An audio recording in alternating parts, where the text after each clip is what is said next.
আসসালামু আলাইকুম। আপনারা কেমন আছেন? আশা করি ভালো আছেন। এইমাত্র একটা ফ্যান আসছে, দেখেন নতুন ক্যাপাসিটার লাগাইছে, কিন্তু ফ্যানটা চলতেছে না।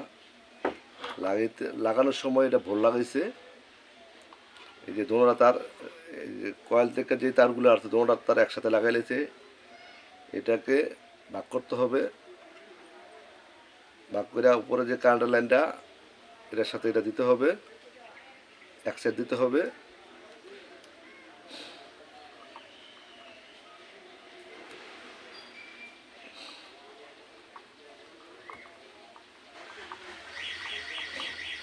এই যে এক সাইড দিতে হবে, আরেক সাইড কয়লার আরেক সাইড ক্যাপাসিটি আরেক মাথা লাগাইতে হবে।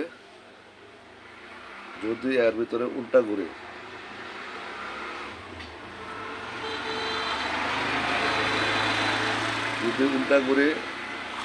তাহলে কারেন্টের তারটা উপরে যেটা গেছে এটা ঘুরে দিবেন।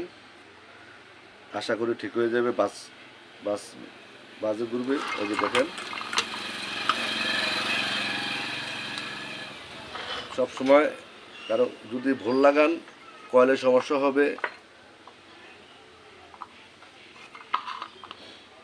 আপনারা যদি না বোঝেন যে কোনো মিস্ত্রি দোকানে নিয়ে যাবেন, সঠিকভাবে কাজটা বুঝে আসবেন। ধন্যবাদ। ভালো থাকেন, সুস্থ থাকেন। আল্লাহ হাফেজ।